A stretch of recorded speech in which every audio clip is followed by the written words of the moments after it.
Namaskar. Good evening, India. Well, the question I want to ask you on top of the program is there any finishing line in creativity?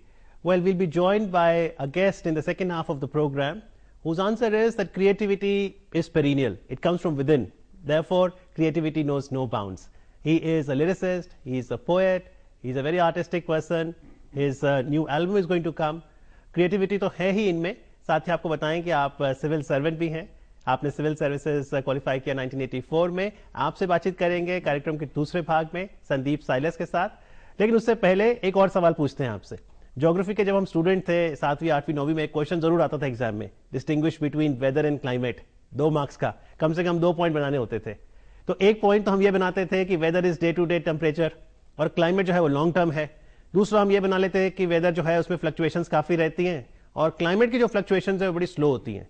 अगर fluctuation slow ही होती हैं तो एकाएक climate change इतना बड़ा मुद्दा कैसे बन गया? क्या फ्लक्चुएशन ज्यादा होने लगी हैं? आइए गुड इवनिंग इंडिया में सबसे पहले क्लाइमेट चेंज पर चर्चा करते हैं हमारे साथ. Thank you very much Shilpa. Good evening India में चलिए अब आपकी मुलाकात कराते हैं एक बहुत ही इंटरेस्टिंग पर्सनालिटी के साथ. 1984 में आप सिविल सर्विसेज से जुड़े और पिछले लगभग 2 दशकों में आपने कई केंद्र सरकार के अहम मिनिस्ट्रीज में काम किया है. फिर चाहे रेलवे मंत्रालय हो, youth and sports affairs, sports and youth affairs की मिनिस्ट्री हो, टूरिज्म मिनिस्ट्री हो, लेबर मिनिस्ट्री हो. लेकिन आज हम उनसे बात करेंगे क्रिएटिविटी पर. हमारे साथ है संदीप साइलस. बहुत बहुत स्वागत है आपका. Sandeep ji, would you agree that there is no finishing line to creativity? Totally. You see, creativity is the core of evolution. ये जो मैं और आप यहाँ बैठे हैं, ये मस्ती की आंखें, ये जुबान, ये लैंग्वेज, ये पोइट्री, ये सब क्रिएटिविटी है. Without creativity there is nothing. लेकिन creativity in return does not give me a good livelihood. Creativity जब कोई सिलसिले में बह जाता है तो वो ये नहीं सोचता कि ये मेरे लिए रोटी लाएगी. वो इसलिए करता है कि उसको खुशी मिलती है, उसको अपने आप को जानने का एक जरिया मिलता है, उसको अपनी बात कहने का और सारे जहां के आगे एक खूबसूरत सच को बताने का एक मौका मिलता है. तो जो क्रिएटिव लोग इस समय कार्यक्रम देख रहे हैं वो ये कहेंगे कि जी रोजमर्रा की भाग दौड़ में हम इतने बिजी हो जाते हैं कि ज्यादा लिख नहीं पाते, क्रिएटिव काम कर नहीं पाते, पैसे भी कमाने. आप पीछे मुड़कर जब देखते हैं, do you regret at times that you probably could have given more time to creative things, probably adopted it as a full time profession? ये एक बहुत बड़ा सवाल है. कभी कभी मुझे लगता है कि शायद मैं अगर पूरे समय यही करता तो बहुत कुछ कर सकता था. महावीर प्रसाद द्विवेदी हिंदी साहित्य के डोयन हैं. झांसी मंडल भारतीय रेल में काम करते थे. उन्होंने छोड़ दिया और छोड़ करके हिंदी लिटरेचर को समर्पित हो गए. जिम कॉर्बेट भी रेल विभाग से संबंध रखते हैं. 20 साल उन्होंने पीवे इंस्पेक्टर का काम किया, उसको छोड़ दिया, वाइल्ड लाइफ कंजर्वेशनिस्ट बन गए. तो ये मुझे पता नहीं, शायद कभी वक्त आए तो मैं भी ऐसा कोई फैसला कर लूं. लेकिन एक और इसमें धारणा ये है कि हम धरती से जुड़े रहें, अपने वोकेशन से जुड़े हैं, प्रोफेशन से जुड़े रहें, तो हमें बहुत बारीकी से जिंदगी की गहराइयों को देखने, समझने, महसूस करने का मौका मिलता है. वो दर्द आते हैं, कभी सुख का भी अनुभव होता है. तो वो एक बैलेंस क्रिएट करता है between the creative pursuit and between the worldly pursuit. And I think that having the balance intact is also a very beautiful aspect of life. जी, तो बैलेंस अगर आप एक्ट करते हैं तो कहीं ना कहीं वो भी है क्रिएटिविटी है. लेकिन जो क्रिएटिव पर्सन है संदीप जी, कहते हैं जी वो सवाल बहुत पूछता है अपने आप से कि जिंदगी का उद्देश्य क्या है, why am I here, why is this happening, why birds are chirping, why sun is coming out, where does it go in the night. So do you ask more questions to yourself? तभी तो उसका जवाब देने की कोशिश होती है. तो जवाब दीजिए, क्या लगता है what is the purpose of life? देखिए, जिंदगी का पर्पस, मैंने एक छोटा सा एक शेर सुनाता हूं. मैंने लिखा था, मैं धर्म की बात कर रहा था, तो उसका मैंने मक्ता कहीं लिखा कि तुम्हारे पास तो नहीं है ऐसा कोई भरम, whole world is an illusion, it's a myth. So तुम्हारे पास तो ऐसा नहीं है कोई भरम, तुम मोहब्बत, सुकून और इबादत रख लो। बहुत खूब। तो मोहब्बत, सुकून, इबादत, मैं समझता हूं कि ये अपने आप में एक बहुत बड़ा पर्पस है लाइफ का। लेकिन ये लाइफ में धीरे धीरे आगे चलकर आता है। आप पे भी कोई टर्निंग पॉइंट था जहां आपको एहसास हो और धीरे धीरे, क्योंकि अगर आपकी पोइट्री पे हम नजर डालें तो शुरू में तो बहुत रोमांटिक लिखा आपने, अब भी लिखते हैं, लेकिन कहीं ना कहीं समय के साथ उसमें एक सूफियाना रंग भी ढलने लगा। जी, ये बखूबी पहचाना आपने। देखिए, जैसे जैसे एक इंसान इस पोइट्री में इवॉल्व होता है, उसका गहराई उसकी बढ़ती जाती है, उसका पोइट्री का वजन बढ़ता जाता है, उसके एहसास की जो पकड़ है वो बहुत मजबूत होती जाती है और बहुत खूबसूरत शब्द अशारों में बंद कर अपने आप बस उतरते जाते हैं। तो कुछ शब्द हमारे दर्शकों को जरूर सुनाएं। मैं चाहूंगा कि कुछ सूफियाना कलाम जो आपने लिखा है उसकी कुछ पंक्तियां हो जाए। मैं आगरे का रहने वाला हूं, तो बचपन से फतेहपुर सीकरी ख्वाजा सलीमुद्दीन चिश्ती की दरगाह जाता रहा हूं जी। अकबर भी, बादशाह भी वहां गए थे। तो एक रोज मैं उनका ख्याल कर रहा था, तो ये उनकी नजर मैंने एक गजल लिखी, वो मुझसे बेपनाह मोहब्बत करता होगा जरूर, नंगे पांव मेरे उर्स पे हर बरस आता है वो,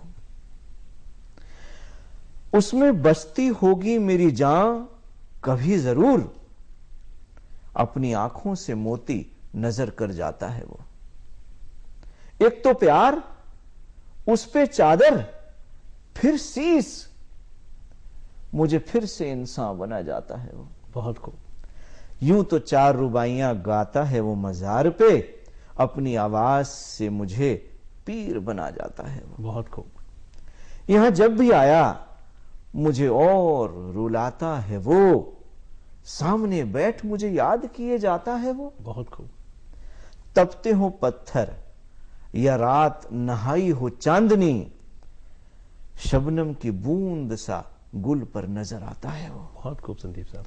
लोग कहते थे वो सिर्फ शागिर्द था मेरा, अब तो मेरा रहबर जान पड़ता है वो, नजरे इनायत मेरी मांगे जाता है वो, दिन के हर कतरे को लहू लुहान किए जाता है वो। और इसका मक्ता है, देखिए, अपने मासूम नैनों के दीप जला जाता है वो, सब मांगे एक दुआ वो आके दे जाता है तो। बहुत खूब संदीप साहब, बहुत ही खूबसूरत पोइट्री यहाँ पर सुनाई है। और संदीप साइलस ने पोइट्री तो सुनाई है, आप जो है लिरिसिस्ट भी हैं और आप की एक एल्बम भी अब आने वाली है, खास तौर पर क्योंकि आपने ख्वाजा चिश्ती की बात की है। बीते कल पाकिस्तान के प्रेसिडेंट यहाँ पर थे जो कि ख्वाजा मोइनुद्दीन चिश्ती अजमेर गए थे। आपको लगता है कहीं ना कहीं ये जो पोइट्री है, जो कला है, क्रिएटिव, ये 2 देशों को भी जोड़ने में मदद करती? ये बहुत एक अहम बात हुई कि जरदारी साहब दिल्ली अजमेर तशरीफ लाए और उन्होंने अपना शीश नवाया ख्वाजा मोइनुद्दीन चिश्ती साहब की दरगाह पर। और देखिए, ये इस बात का द्योतक है कि हमारे ट्रेडिशन एक हैं, हमारी ज़मीं एक है, हमारे दिल एक हैं, हमारी मोहब्बत एक है। ये तो सिर्फ कुछ दहशतगर्दों की वारदातों से जो बदअमनी होती है उसको हम लोग का सबका फर्ज है उसको मिल करके उसको दूर करें। तो मैंने खुद ब खुद एक इबादत अमन का एक सिलसिला शुरू किया और उसके तहत मैंने एक पिछले नवंबर में 11 नवंबर को इबादत अमन का एक प्रोग्राम यहाँ सूफी कलाम मेरे पढ़ने का और सूफियाना कलाम शफकत अली खान लाहौर का गाने का रखा। और ये थी हम दोनों भाइयों की एक पेशकश कि दोनों के देश के सामने, दोनों देशों के सामने रखें कि 2 दीवाने, 2 दोस्त एक मोहब्बत का पैगाम, दिलों को जोड़ने की बात कह सकते हैं। जी, आइए दर्शकों को भी वो पैगाम सुनाते हैं। इबादत अमन।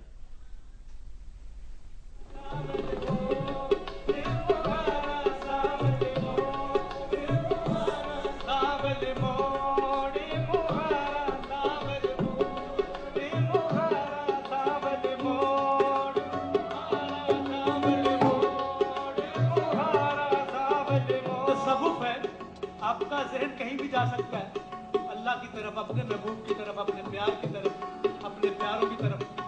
सावल, ओ सावल मोड़े मोहारा, सावल मोड़े मोहारा, सावल मोड़े मोहारा, सावल मोड़े मोहारा, ओ सावल मोड़, कॉम्बिनेशन, ओ सावल मोड़, ओ सावल मोड़,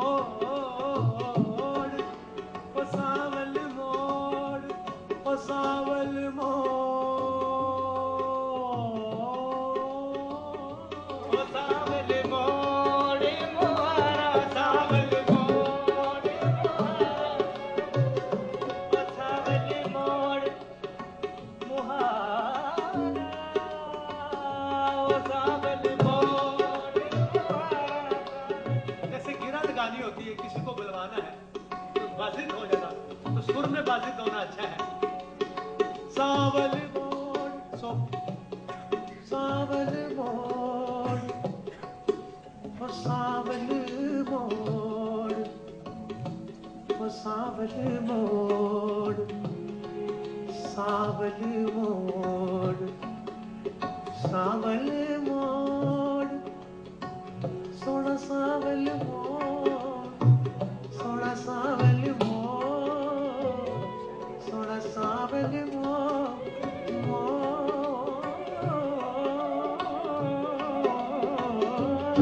तो इजिप्शियन अंदाज, सावल मोड़,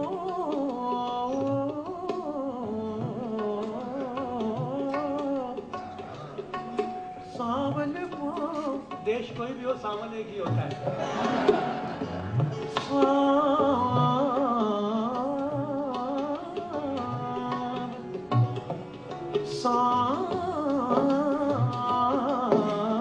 सावल, ओ सावल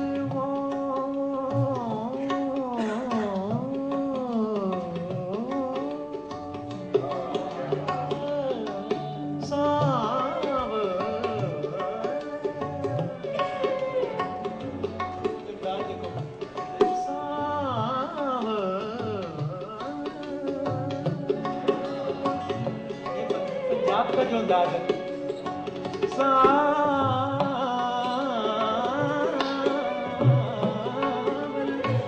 सावल, सावल, सावल मोड़। यहाँ कृष्ण जी के लिए गए, शाम भई घर शाम नाए, शाम भई मोद शाम भई, शाम भई। जी, तो आपने देखा इबादत अमन की झलक, और अब आप दोनों मित्र, दोनों दीवाने इसी साल साथ आएंगे एक एल्बम में, जहां पर आप लिखेंगे और शफकत अली खान साहब उसको गाएंगे। जी बिल्कुल, एक इस देश के बहुत बड़े एक म्यूजिक ग्रुप ने उसको ओके भी कर दिया है। तो 8 गजलें हैं मेरी लिखी हुई, जो कि शफकत भाई उसमें गा रहे हैं, उन्होंने गाई हैं, और उम्मीद है कि वो हर दिल में बसेंगी। बिल्कुल, और सुफियाना, म्यूजिक भी धीरे धीरे दिल पे उतरता है। वो मुझसे कविता जो आपने सुनाई संदीप जी, उसमें आपने पीर का जिक्र किया था। ये जो स्पिरिचुअलिटी की बात है और सुफियाना कलाम की बात है, प्योरिटी ऑफ सोल की बात है, क्या इसमें मुझे जरूरी है कि मैं पीर के पास भी जाऊं, या ये समय के साथ जीवन में अपने आप इंट्रोस्पेक्शन से आ जाता है? देखिए, ये बात ठीक है कि ये बातें धीरे धीरे जहन में उतरती हैं। हम एकदम से कभी कोई स्कूल की तालीम नहीं दे सकता हमको। तो सूफियाना रंग जो है जिसकी आपने जिक्र किया, मैं तो समझता हूं कि वो दोस्ती का रंग है, इंसानियत का रंग है, मोहब्बत का रंग है, पाक इबादत का रंग है, खुदा से जुड़ने का रंग है। और जो इसके रंग में रंग गया वो रंग गया, जो ना रंग पाया उसकी बदकिस्मती, उसको कोशिश करनी चाहिए। तो कहीं ना कहीं जो इंसान है उसको भी अपने में कोई बदलाव लाना होगा, और आपने क्या इंसान को क्या करना चाहिए, अडेप्ट कैसे करना चाहिए, उस पर भी कुछ पंक्तियां लिखी हैं कि यदि इंसान प्याला बन जाए, ओपन माइंडेड हो जाए, तो शायद बेहतर चांसेस हैं उसके कि वो सुफियाना कलाम और ये जो जिंदगी है इससे जुड़ सके? मैं यही समझता हूं कि every person has to be open minded. If you are closed, then you are just a shut box, an idiot box, you know. But and the vessel, the pyala here is the receptacle. It's open. It's open to receive divine blessings. It's open to receive inspiration. तो प्याला में एक सफर के दौरान मेरे को इस पे मैं सोच रहा था, विचार कर रहा था, मैंने फिर लिखा, छोटी बंदिश है जी। प्याला, मैं प्याला कच्ची मिट्टी का, मैं प्यासा तेरी रहमत का, तूने रंग दिया मुझे पानी का, मैं सागर तेरी बरकत का, चाहे जो भी मुझको ले चले, मैं साबिर हूं तेरी कुदरत का, जिधर भी देखो मैं चलता गया, तू रहबर था मेरे रस्तों का, कभी चलते चलते मैं खो गया, तू चिराग बना अंधेरों का। बहुत खूब। सब गलियों में सब कूचों में मैं रमता जोगी दुनिया का, कभी नीला पड़ा कभी काला हुआ, मैं दर्द पी गया हर इंसान का, जिसने जो भी मेरा नाम रखा, कबूला करिश्मा हयात का, मैं दीप हूं तेरे रंगों का, मैं प्याला तेरे हाथों का। बहुत खूब, बहुत खूब। कहीं ना कहीं मैसेज जा रहा है हम सब के लिए कि जैसा प्याला ऊपर से खुला है, तो हम भी डिफरेंस ओपिनियन भी संभाल लें, लोगों भी सुन लें, ओपन माइंडेड रहें, शट डाउन ना करें, तो शायद जिंदगी जीना आसान हो जाएगा। लेकिन एक और पहल आपने की शांति बढ़ाने के लिए, आपकी एक वेबसाइट है संदीप जी की, garlandsofpeace.com। तो किसको गार्लैंड पहनाने की बात है, पीस कैसे और आ सकता है समाज में? देखिए, पहली बात इसमें यह है कि गार्लैंड ऑफ पीस कॉन्सेप्ट में मैं ये मानता हूं कि बगैर अमन के कोई भी डेवलपमेंट किसी भी देश में नहीं हो सकता और ना ही सलामत रखा जा सकता। जी। यू गो टू वॉर, बिल्कुल ठीक, you are 100, 200, 300, name the years, you are so many years behind. You go to a nuclear war, you are obliterated from the face of this earth. बेशक। So मैंने उसमें एक बड़ी छोटी सी बात कह रहा हूं, declare war ruins as peace heritage sites across the globe. Across the globe। और जैसे ही आप इन सबको करेंगे symbolically, you will be gifting to the world what I call my garland of peace। Hiroshima, Nagasaki और पर्ल हार्बर को आप एक ही platform पे देखें तो आप इस देश को, इस कौम को, उस देश को, उस कौम को हेट नहीं करेंगे, आप इशू को बात करेंगे। आप कहेंगे नहीं, ये सब नहीं होना चाहिए, दुनिया एक ही है। आफ्टर ऑल, जिस दिन पहला इंसान कहीं बना वो तो पहला ही बना ना, फर्क तो उसको धरती के जगह जगह टेरेन्स ने, ज्योग्राफी ने देती चली गई ना। बिल्कुल ठीक है। तो let's hope that good response comes and peace prevails. But even as we discuss, there is no finishing line to creativity. Let's talk about starting line. कैसे पहचाने, कब पहचाने, कौन पहचाने, कि स्टार्टिंग लाइन क्या है क्रिएटिविटी की? स्टार्टिंग लाइन क्रिएटिविटी की है, सबसे पहले you have to think what you are, who you are, from where you have come, from where you are going, to where you are going, and what is your purpose in life।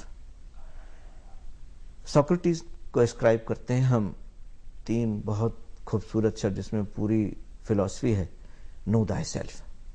जितना हम अपने अंदर देखेंगे उतना ही हमको समझ आएगी कि हमारे अंदर कितनी प्रतिभा छिपी है, हर इंसान में छिपी है, हर बच्चे में छिपी है, और जानते नहीं, क्योंकि रोजमर्रा की जिंदगी में इतने मशगूल हो जाते हैं कि रोटी और पैसा कमाने के अलावा कुछ होश नहीं रहता। कुछ बताएं, जो छोटे बच्चे हैं, मान लीजिए 2 साल, 5 साल, 6 साल, उस उम्र में ही कैसे पहचाने, पेरेंट्स को क्या कहेंगे, ताकि क्रिएटिविटी, जैसा आपने कहा, हर किसी में है? मेरी तो सलाह यह है कि बच्चे को ना, एक तो हमेशा जो वो करना चाहता है उसको वो करने दिया जाए। पर ऐसा समाज में होता नहीं है संदीप जी। लोग अपनी एस्पिरेशंस को और अपनी प्रेशर्स को उनको ट्रांसफर करते हैं, और उस इवेंट में उसका भी करियर तबाह करते हैं, अपनी जिंदगी भी। तो हर बच्चे में बहुत टैलेंट होता है। Allow the talent to grow, allow the talent to be nurtured, appreciate that, praise them, and you'll see that how beautifully that child has become a lovely human being to contribute to this vast reservoir of beauty and peace and truth. And truth, बिल्कुल सही। लेकिन जो जिंदगी के आपाधापी में रोज काम कर रहे हैं, उनको बैलेंसिंग एक्ट करना कैसे कहेंगे? आप खुद सिविल सर्विसेज में इतने सालों से इतने इंपॉर्टेंट पोस्ट आपने संभाले, तो कब लिखते, कब हैं, आइडिया कब आता है, कैसे मैनेज करें टाइम? जब वो आता है तो मैं अपने आप को रोक नहीं सकता। चाहे दफ्तर में आइडिया आ जाए? नहीं, दफ्तर एक ऐसी जगह है जो मेरी कर्म भूमि है। उस को मैं बिल्कुल उसी तरह उतनी ही सैंक्टिटी और सीक्रेटनेस से ट्रीट करता हूं जितनी सैंक्टिटी और सीक्रेटनेस से अपनी पोइट्री को। उसके बाहर मैं नहीं रोक सकता, चाहे रात को 2 बजाओ, 3 बजाओ, 4 बजाओ। मैं एक ही चीज कहूंगा कि लोग आए परसू एक्सेलेंस, चाहे वो काम में हो, चाहे पॉलिटिकल स्ट्रेटेजी में हो, पॉलिटिकल फिलॉसफी में हो, चाहे पोइट्री में हो, चाहे फोटोग्राफी में हो। और इसीलिए क्योंकि मैं खुद अपने आप को एक खूबसूरती का पुजारी समझता हूं, तो वो खूबसूरती मुझे फूलों में दिखे, पहाड़ों में दिखे, पेड़ों में दिखे, गुफाओं में दिखे, कहीं भी, जहां भी। सो मुझको उतनी आकर्षित करती है, इतनी मोह लेती है कि मैं तुरंत ही उसको फ्रेम करने लगता हूं, देखने लगता हूं कि उसको मैं वहां नहीं रुकता। उस समय मैं हमेशा 1-2 स्टेप आगे जाके देखता हूं कि ये इसका रिजल्ट जो दिख रहा है, वो रिजल्ट, उसका विजन आगे जाके क्या दिखेगा मुझे। इसीलिए वो पहला स्टेप इतना खूबसूरत हो जाता है क्योंकि मैं उसको बहुत आगे तक देख करके फिर उसको कैप्चर करता हूं। जी, तो वी होप दैट जो आप कैप्चर करते हैं, जो आइडिया आता है, चाहे उसको शब्दों के माध्यम से कविता में ढालें, फोटो लेकर फोटोग्राफ दिखाएं, या फिर जो नए आइडियाज देते आए हैं विभिन्न मंत्रालयों में भी बतौर सिविल सर्वेंट, उससे जनता का लाभ होगा। संदीप जी, बहुत बहुत मुबारक हो, बहुत बहुत शुभकामनाएं आपके आने वाली एल्बम के लिए। Thank you so much for joining us today. Thank you. तो ये तो थी एक खास मुलाकात संदीप जी के साथ। I think the big question is sometimes we should just pause, introspect, where are we heading? So think about it. Until next time then, from all of us out here, goodbye.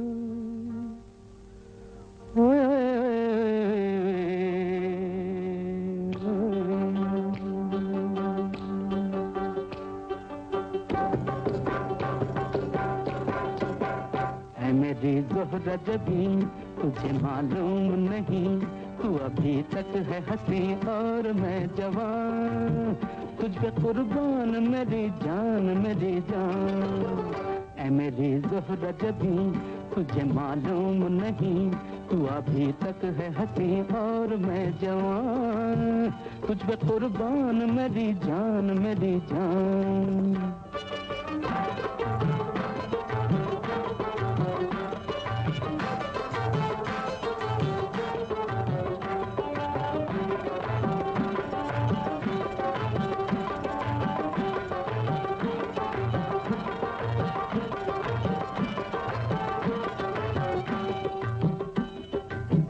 ये शौखियाँ ये बातपन जो तुझ में है कहीं नहीं, ये शौखियाँ ये बातपन जो तुझ में है कहीं नहीं, दिलों को जीतने का फन जो तुझ में है कहीं नहीं। मैं तेरी आँखों में पा गया दो जहां, मैं तेरी आँखों में पा गया दो जहां। ऐ मेरी ज़ोहरा जबी तुझे मालूम नहीं, तू अभी तक है हंसी और मैं जवान, तुझ पे कुर्बान मेरी जान, मेरी जान।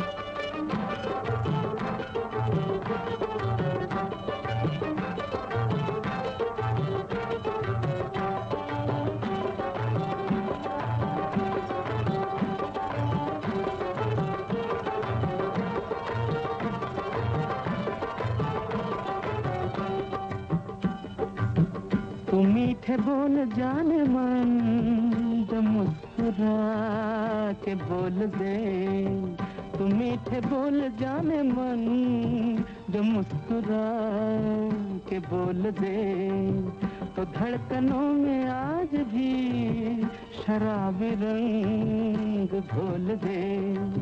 ओ सनम मैं तेरा आशिक़े जाविदां, ओ सनम मैं तेरा आशिक़े जाविदां।